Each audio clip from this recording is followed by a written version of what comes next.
अपनी रात की नींद छोड़कर यहाँ मुझे सुनने बैठे हो, मेरे लिए बहुत बड़ी बात है। ये मेरे लिए बहुत ही बड़ी बात है कि आपने अपना कीमती समय जो आप सोकर बिता सकते थे, शरीर को आराम देकर बिता सकते थे, यहाँ गर्मी में बैठकर मुझे सुन रहे हैं। जब भी महाराज साहब के पास जाती थी, कोई भी साधु साध्वी भगवान के पास जाती थी ना, चाहे वो दूसरे समुदाय के या अपने समुदाय के, अपने समुदाय वालों को तो चलो पता ही है, दूसरे समुदाय वाले लोगों को या दूसरे स्टेट वाले लोगों को ये भी नहीं पता होता था कि पंजाब में जैन धर्म है। एक बहुत ये सोचने वाली बात है कि लोगों को पता ही नहीं है कि पंजाब में भी जैन होते हैं। ये जब प्रश्न मेरी जिंदगी में मेरे सामने आया तो एक चीज तो ठान ली थी कि जो गुरु आत्म और जो गुरु वल्लभ ने किया है ना, वो सबको याद तो कराना ही है। जो गुरु आत्म और जो गुरु वल्लभ ने दिया है वो सबको याद कराना है।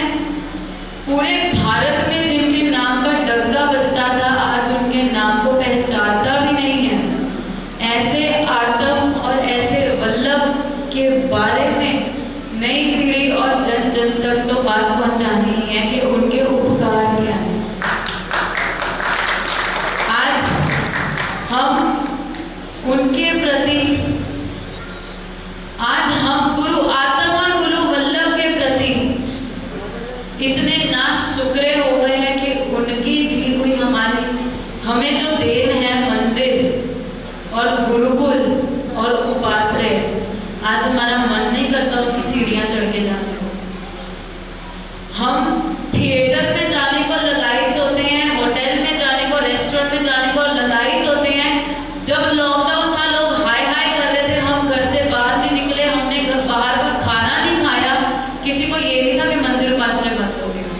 हाँ, बहुत कम लोगों को था, पुरानी पीढ़ी को था जो रोज पूजा सेवा कर रहे थे और कई सालों से कर रहे थे, पर नई पीढ़ी को कोई फर्क ही नहीं था कि मंदिर और उपाश्रय बंद हैं।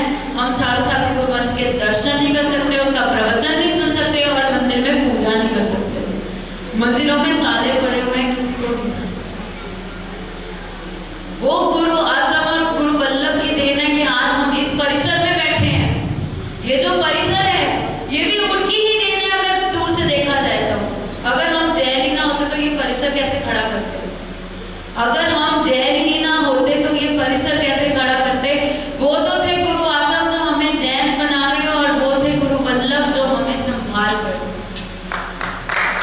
वो थे गुरु आत्म जो हमें जैन बना गए, वो थे गुरु वल्लभ जो हमें संभाल गए। बस ठान लिया था कि कैसे भी करके गुरु आत्म और गुरु वल्लभ का नाम रोशन करना है, जन जन तक उनके बारे में पहुंचानी है बातें और उनकी जीवन कथा हर एक के दिल में बस जाए, इस तरह से सबको जीवन कथा सुनानी। जैसे इशारा मैंने बताया 2016 में गुरु भगवान की निश्रा मिली, साध्वी जी का सानिध्य मिला, पर उससे कुछ पीछे जाते हैं तो मैं कुछ एक साध्वी जी का नाम लूंगी जिन्होंने मुझे धर्म के संस्कार देके, जिनका बीज मेरे अंदर था। वो थे साध्वी श्री निर्मला श्री जी महाराज साहब, जिनके चारित्र से तो आप सब कोई वाकिफ है। दूसरे थे साध्वी श्री रत्नशीला श्री जी महाराज साहब, उनके साध्वी श्री तत्वदर्शिता श्री जी महाराज साहब और भव्यदर्शिता श्री जी महाराज साहब। मैं बिल्कुल छोटी सी थी, मुझे मस्ती जैसे मैंने बताया करने का बहुत शौक था और रत्नदर्शिता महाराज साहब जिनका कालधर्म हो चुका है, वो गोद में बिठा के मुझे सूत्र याद कराते थे, अपने पट्टे पे बिठा के सूत्र याद कराते थे। समय बीता, धर्म के संस्कार भूल गए, संसार के रंगों में रंग गई। फिर गुरुदेव आए, वो बीज जो अंदर पड़ा था उसमें अपने प्रवचनों की खाद और पानी डाला और धीरे धीरे धीरे धीरे धीरे धीरे गुरनी मैया कल्पज्ञा श्री जी महाराज साहब, वारी सेना श्री जी महाराज साहब, रत्नकल्पा श्री जी महाराज साहब और अज्ञाकिता श्री जी महाराज साहब, इन चारों के स्नेह ने, लाड ने, शिक्षा ने आज मुझे आपके सामने बिठा दिया। जो वैराग्य के संस्कार, जो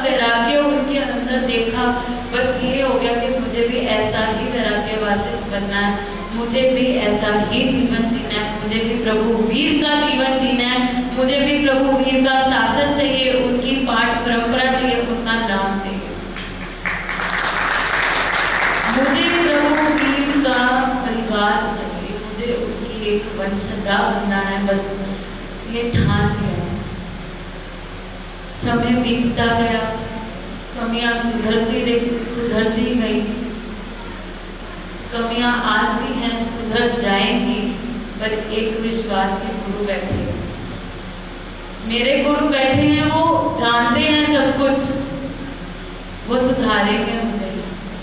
मैं परफेक्ट तो नहीं हूँ, मैं तो शायद उनके लिए परफेक्ट शिष्या भी नहीं हूँ, पर फिर भी एक है कि मुझे उनके लिए परफेक्ट बनना है, कि मुझे उनके लायक बनना है, मुझे उनके ही नहीं, मुझे पूरी पाठ परंपरा के लायक बनना है, मुझे गुरु विजयानंद जी के लायक बनना है, कि कल को जब भी मेरा नाम लिया जाए तब लोगों को हो कि उनकी पाठ परंपरा कितनी जबरदस्त होगी, कि उनकी सादगी ऐसी है। ये एक छोटी सी भावना दिल में लेकर चल रही हूँ, मुझे नहीं पता मैं सक्सेसफुल हो पाऊंगी कि नहीं, पर इतना जरूर जानती हूँ कि अगर यहाँ पे बैठे जन जन का मुझे आशीर्वाद मिलेगा ना, दिल से अगर एक क्षण के लिए भी आपने मुझे आशीर्वाद दे दिया कि तू बहुत अच्छा संयम पालेगी, मुझे पता है चाहे जितनी मर्जी प्रतिकूलता है, आपका वो आशीर्वाद मेरे आगे ढाल बन के मुझे बचाएगा, मेरी सुरक्षा करेगा। वो आप सबका, चाहे ये छोटा बच्चा ही क्यों ना हो, चाहे सबसे संग के बड़े क्यों ना हो, चाहे नौजवान क्यों ना हो, चाहे मेरे हम उम्र क्यों ना हो, अगर उनके मन से मेरे लिए थोड़ा सा भी आशीर्वाद निकल गया या थोड़ा सा भी मैंने उनके मन को प्रसन्न कर दिया, तो मेरे संयम जीवन में मुझे नहीं लगता कि मुझे कोई तकलीफ आएगी, आएगी भी तो आपका आशीर्वाद मुझे बचाएगा। इस समय दौरान जो जिसको वैराग्य का जीवन कहते हैं, बहुत उतार चढ़ाव, उथल पुथल सब थी, और वो शांत हो गई, सिर्फ चिंतामणि पार्श्वनाथ दादा के सानिध्य से। पिछले साल चातुर्मास किया, एक अंदर ही अंदर होती गई कि नहीं, बस अब संयम के बिना नहीं रहना, बहुत समय हो गया, अब संयम के बिना नहीं रहना, संयम दो संयम दो संयम दो संयम दो। गुरु भगवान को पता है, गजाधिपति भगवान जी परेशान हो गए थे, वो जब भी मेरा मुंह देखते, मैं 15-15 दिन उनके आगे सिर्फ इसी इंतजार में बैठी रहती कि साहिब जी अब बोलेंगे कि तुम मुहूर्त लेने आ जाओ, साहिब जी अब बोलेंगे मुहूर्त लेने आ जाओ, पर साहिब जी कहते थे कि मैंने अभी विचार नहीं किया। वो हताश होके वापस आती, फिर अगले दिन यही सोचने लग जाती अब गुरुदेव को कब मिलूंगी, कि कब उनसे दोबारा मुहूर्त के बारे में पूछूंगी। बेशर्मों की तरह पूछने भी जाती थी और उनका वही जवाब सुन के वापस आ जाती थी। फिर गुरुदेव ने एकदम से, जिसको कहते हैं ना आत्मीय व्यक्ति ही सरप्राइज देने का सोचता है, तो वो गुरुदेव, वो परम उपकारी, उन्होंने मुझे सरप्राइज दिया। एक दिन में उन्होंने बोल दिया अगले दिन आपको मुहूर्त लेके आना है। घर में माहौल एकदम से घबराहट का करेंगे क्या, हमें तो कुछ पता भी नहीं है, बस साध्वी जी भगवंतों का आशीर्वाद, गुरु भगवंतों की कृपा के धीरे धीरे धीरे धीरे सारे काम होते गए, और कल दीक्षा का दिन भी आ गया। उसमें भी मैं विशेषकर हमारे साधु भगवंत, मौन आराधक, सेवा भावी विश्वेंद्र विजय जी महाराज साहब का तहे दिल से धन्यवाद करूंगी, कि जो दीक्षार्थियों के फंक्शन होते हैं ना, वो ज्यादातर 3 दिन 5 दिन 8 दिन चलते हैं। मेरे जो फंक्शंस थे ना ईशान भाई, मेरे जो फंक्शंस थे वो 17 दिन चले, संयम के 17 दिन। बड़ौदा में उन्होंने स्नातक पूजा पढ़वाई, नहीं पिछामेपुरम उन्होंने वर्षना का वरघोड़ा निकलवाया, बहुमान करवाया, गुरु वल्लभ की भूमि जन्मभूमि से मुझे आशीर्वाद दिलवाया कि मैं वैसे संस्कार लेकर आगे बढ़ूं, और धीरे धीरे उन्होंने प्रेरणा दी ऐसे करना, अभी प्रभु भक्ति का समय है और कुछ नहीं करना, प्रभु भक्ति करना, क्योंकि द्रव्य से भक्ति अभी कर सकती हो। तो उन्होंने कहा सब जगह जाके ना स्नातक पढ़ा देना। सुंदर नगर से शुरुआत हुई, हमारे अनु आंटी जी दिखाई नहीं दे रहे मुझे कहाँ है, हमारे अनु आंटी जी वो खड़े, उन्होंने स्नातक पूजा की पहल ली, उन्होंने कहा कराऊंगी मैं, कोई बात नहीं, चिंता नहीं करनी, जो करना है साहिब जी के एक आशीर्वाद से उन्होंने सारा कुछ कराया। फिर सभी ने हर्षोल्लास बढ़ता गया, प्रभु भक्ति का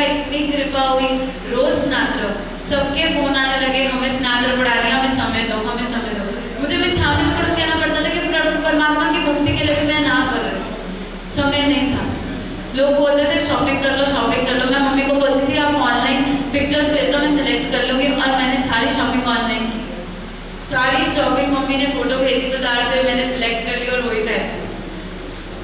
इतना उनका उपकार के हर मंदिर में, लुधियाना के लगभग हर मंदिर में, हर छोटे एरिया के लोगों से मुझे आशीर्वाद मिला, जो मुझे घर पर तो आशीर्वाद देने नहीं आ सकते थे, पर उन्होंने वहाँ पर मुझे आशीर्वाद देने के लिए बुलाया कि हमारी बेटी संयम ले रही है, हमने उसको आशीर्वाद दिया। मैं बहुमान नहीं कहूँगी, मैंने पहले दिन से ही कहा कि वो मेरा बहुमान करवाने मुझे बुलाते थे। अगर वो बहुमान ना भी करते तो उन्होंने मुझे सिर्फ आशीर्वाद देने के लिए बुलाया कि मैं संयम जीवन में आगे बढ़ूं। मैं इसीलिए उनकी कर्जदार हूँ। संयम जीवन सब कहते हैं बहुत मुश्किल, आप करोगे कैसे? जब मुझे सब पूछते हैं ना आप ऐसे हो, आप कैसे जियोगे, आप संयम कैसे पाल पाओगे, तब ना मैं उनको एक जवाब देती हूँ कि जब एक लड़की या लड़का जवानी में होता है, खेल कूद करता है, एकदम से उसकी शादी होती है, उसके ऊपर जिम्मेदारी आती है, तो जब वो खेल कूद करता था उसको अपने माँ बाप का जीवन बहुत कठिन लगता था कि मेरी माँ सारा दिन इतना काम करती है। बेटे को ये लगता था मेरी माँ सारा दिन इतना काम करती है, मैं कैसे कर पाऊंगी। बेटे को लगता था मेरे पापा फैक्ट्री में इतनी देर काम करते हैं, मैं कैसे कर पाऊंगा। पर जब वो जिम्मेदारी उसके ऊपर आती है, कुछ वक्त के लिए उसको डिफिकल्टी महसूस होती है, कठिनाई महसूस होती है, पर बाद में वो उसकी रूटीन बन जाती है। बस इसी तरह से मेरे साथ होगा। मैं संयम में जाऊंगी, पहले समय में मुझे डिफिकल्टी महसूस होगी, पर फिर वो मेरी रूटीन बन जाएगी और मुझे संसारिक जीवन डिफिकल्ट लगने लगेगा कि ये कैसे जीतेंगे, इतने दुखी कैसे हैं। सबको बाहर का दुख दिखता है कि बाहर की तकलीफ दिखती है, आप नंगे पांव धूप में चल रहे हो, आपके पैर जल रहे होंगे, आपके ऊपर गर्मी पड़ रही होगी, पर हमारे अंदर का परम सुख हो तो हम ही जानते हैं। जब आप साधु जी के पास एक दिन बिताओगे ना, साधु भगवान के पास एक दिन बिताओगे, आप कहोगे यहाँ पे तो कोई टेंशन ही नहीं है। बहुत सारी लेडीज ये कहती हैं कि हम तो घर से उपास के आते हैं ना, हम तो सब कुछ भूल जाते हैं, हमें कोई टेंशन ही नहीं होती। क्यों? वहाँ का वातावरण ही ऐसा। बस ऐसे वातावरण में, ऐसे प्रभु वीर के शासन में, ऐसे प्रभु वीर की दीक्षा में मैं जा रही हूँ। उसकी खुशी का, उसके आनंद का कोई मोल ही नहीं है कि जिनके शासन में अंकल जी मैं जा रही हूँ। आज मैं आपका बहुत धन्यवाद करूँगी कि आपने गुरुदेव से जबरदस्ती लिया अम्बाला में दीक्षा करवाने का, कि गुरु इंद्र की समाधि मंदिर में मुझे गुरु इंद्र का आशीर्वाद मिले, माणिभद्र वीर जी का आशीर्वाद मिले। और आज गुरुदेव ने भी, गच्छाधिपति श्री धर्मधुरंधर सुरेश्वर जी महाराज साहब ने भी मुझे पावन कर दिया अपने मुख से मेरा नाम लेकर। उनके मुख से मेरा नाम निकला, संसारिक नाम, मैं पावन हो गई और कल परम पावन हो जाऊंगी जब वो मेरा नाम बदलेंगे और मुझे नया नाम देंगे। परम पावन जो परिस्थिति का अनुभव उस समय मैं करूंगी। आप सब श्री संघ वाले बैठे हैं, कुछ मेरे बहुत करीबी हैं, कुछ की गोद में मैं खेली हूँ, कुछ के साथ मैंने झगड़ा भी किया है, कुछ के साथ मैंने लड़ाई भी की है, कुछ के साथ प्यार भी किया है। सबके साथ कुछ ना कुछ तो मेरा संबंध है ही, तभी आप यहाँ बैठे हो। इसीलिए सबसे एक ही विनंती, कोई आत्मा धर्म करता हो उसको ताना नहीं मारना। कोई आत्मा धर्म करने के लिए कह रहा हो कि मुझे करने दो, उसको रोकना नहीं। और कोई आत्मा धर्म नहीं करता उसको प्रेरणा देना। ये तीन काम आप कर लेना। कोई करता हो उसको ताना नहीं देना, क्योंकि क्या पता आपके ताना देने की वजह से उसने मंदिर दर्शन छोड़ दिया, आपके टोकने की वजह से क्या पता उसके दीक्षा के भाव वहीं दब गए हो। और खुद तो धर्म करना ही है, मोक्ष तक तो जाना ही है।